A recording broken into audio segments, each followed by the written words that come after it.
Hello বন্ধুরা, আলামিন 786 YouTube চ্যানেলে আপনাদের সবাইকেই জানাই স্বাগত। পশ্চিমবঙ্গের সকল মহিলাদের জন্য দারুণ সুখবর দিলেন মাননীয় মুখ্যমন্ত্রী মমতা বন্দ্যোপাধ্যায়। নয়া প্রকল্প চালু হলো নয়া বছরে, অর্থাৎ 2025 সাল থেকেই আপনারা এই প্রকল্পে আবেদন করতে পারছেন। আর এই প্রকল্পে আবেদন করলেই আপনাদের ব্যাংক অ্যাকাউন্টে প্রতি বছর 5,000 রুপিজ কিন্তু আপনারা পেয়ে যাবেন। নতুন প্রকল্প সম্পূর্ণ। আর এই প্রকল্পে আবেদন করার প্রসেস কি রয়েছে, কোথায় গিয়ে আবেদন করতে হবে, আর আবেদন করবার জন্য কি কি ডকুমেন্ট লাগবে, কারা কারা আবেদন করতে পারবেন, সমস্ত আমি জানানোর চেষ্টা করবো আপনাদেরকে এই ভিডিওটির মাধ্যমে। বন্ধুরা, আপনাদেরকে বলে রাখি, আপনারা নিশ্চয়ই জানেন লক্ষ্মীর ভান্ডার প্রকল্প মহিলাদের জন্য রয়েছে।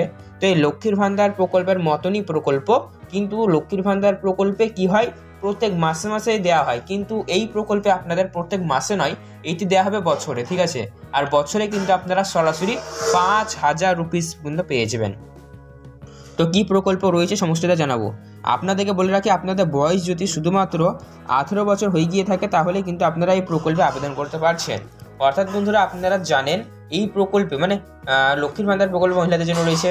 তো এই লক্ষ্মীর ভান্ডার প্রকল্পে আপনাদের কি হয়, আপনারা 25 বছর বয়স হয়ে গেলে পরে আবেদন করতে পারেন, কিন্তু এই প্রকল্পে আপনাদের শুধুমাত্র বয়স যদি 18 বছর হচ্ছে তাহলে কিন্তু আপনারা আবেদন করবার জন্য সুযোগ পাচ্ছেন।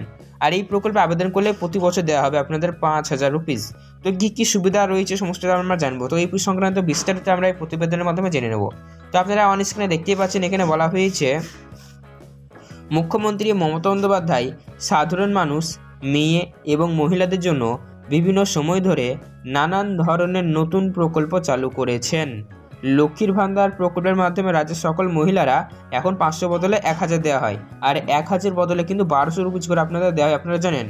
এবং বন্ধুরা, মহিলাদের জন্য একাধিক প্রকল্প কিন্তু এই পশ্চিমবঙ্গে রয়েছে। আপনাদের সুবিধাতে বলে রাখি, কন্যাশ্রী রয়েছে, রূপশ্রী রয়েছে, যুবশ্রী রয়েছে, শিক্ষাশ্রী প্রকল্প রয়েছে, মেধাশ্রী প্রকল্প রয়েছে, ঐক্যশ্রী প্রকল্প রয়েছে, এমনকি বিধবা মহিলাদের জন্য বিধবা ভাতা রয়েছে এবং বৃদ্ধ মহিলাদের জন্য বৃদ্ধ ভাতা কিন্তু রয়েছে। তো একাধিক প্রকল্প কিন্তু আপনাদের জন্য চালু আছে। তো এবার আরও এক ধাপ এগিয়ে নতুন প্রকল্পের সূচনা করা হলো। আর এই প্রকল্পের নাম কিন্তু আপনারা ইতিমধ্যে অনেকেই জানেন, নিশ্চয়ই জাগো প্রকল্পের নাম শুনেছেন। তো এই জাগো প্রকল্পের নাম আপনারা শুনে থাকলেও এখনও পর্যন্ত কিন্তু এই জাগো প্রকল্পে আপনারা অনেকেই আবেদন করে উঠতে পারেননি। তো আপনি কি জাগো প্রকল্পের নাম এর আগেও শুনেছেন? যদি শুনে থাকেন অবশ্যই কমেন্ট বক্সে কমেন্ট করে জানান। আর জাগো প্রকল্পে কারা কারা আবেদন করেছেন কবে ইউনিভার্স খোলা কমেন্ট করে জানান। আপনাদের জন্য সুখবর, জাগো প্রকল্পের অফিসিয়ালি হবে আবেদনপত্র কিন্তু এবার জমা নেওয়া হবে। তো জাগো প্রকল্পে কীভাবে আপনারা আবেদন জমা করতে পারবেন সমস্তটা কিন্তু এবার জানানো হবে। চলুন দেখতে থাকি ভিডিওটি। ঠিক তেমনই রাজ্যের সকল মহিলাদের স্বনির্ভর গড়ে তুলতে রাজ্য সরকার জাগো প্রকল্প চালু করেছেন। জাগো প্রকল্পের সুবিধা শুধুমাত্র রাজ্যের মহিলারাই পাবেন, অর্থাৎ কোনো রাজ্যের মানে শুধুমাত্র মহিলাদের জন্য এই জাগো প্রকল্পটি রয়েছে, অর্থাৎ কোনো পুরুষ এই প্রকল্পের সুবিধা পাবেন না। তার সাথে সাথে বন্ধুরা, এখানে বলা হয়েছে জাগো প্রকল্পের সুবিধা লাভের জন্য মহিলারাই অবশ্যই কিন্তু স্বনির্ভর গোষ্ঠীর সদস্য হতে হবে।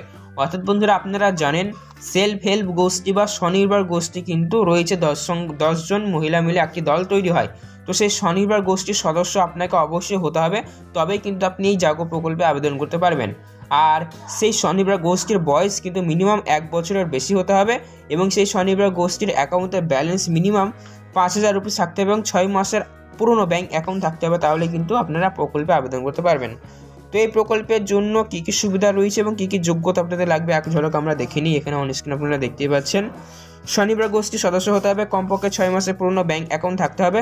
স্বনির্ভর গোষ্ঠী বা সেলফ হেল্প গোষ্ঠীর আপনারা ভবিষ্যতে বা আপনারা ফিউচারে মানে কি বলবো আর কি পাস্টে অতীতে কোনো দিন লোন নিয়েছেন কিনা সেটি দেখাবেন, ট্রানজ্যাকশন দেখাবেন, তাহলে কিন্তু আপনারা আবেদন করতে পারছেন। তো দেখুন, এই জাগো প্রকল্প অফিসিয়ালি হেল্প ডেস্ক নাম্বার এটি আপনারা অনেক দেখতে পাচ্ছেন। তো আপনাদের এই জাগো প্রকল্পের রিলেটেড কোনো প্রশ্ন থেকে থাকলে বা আপনারা আবেদন করতে হলেও কিন্তু এই নাম্বারে কল করে আপনারা আবেদন করতে পারবেন। এটি হলো জাগো প্রকল্পের অফিসিয়ালি হেল্প ডেস্ক নাম্বার। এছাড়াও বন্ধুরা, অনলাইনে আবেদন করার প্রসেস কিন্তু রয়েছে, আপনারা অনলাইনের মাধ্যমে কিন্তু জাগো প্রকল্পে আবেদন করতে পারবেন। তো জাগো প্রকল্পের সুবিধা কী কী রয়েছে আপনাদের দেখাতে চলেছি। দেখুন, জাগো প্রকল্পে আপনারা যদি আবেদন করেন তাহলে এই প্রকল্পের মাধ্যমে আপনারা স্বনির্ভর গোষ্ঠীর মহিলাদের জন্য শুধুমাত্র স্বনির্ভর গোষ্ঠীর মহিলাদের জন্য মনোনীত হলে অর্থাৎ আপনি সিলেক্টেড হলে 5,000 রুপিজের সুবিধা পাবেন এবং একই স্মার্ট কার্ড আপনাকে দেওয়া হবে, যেটি আপনার 2 লাখ টাকা পর্যন্ত স্বাস্থ্য বিমা পর্যন্ত পেয়ে যাবেন।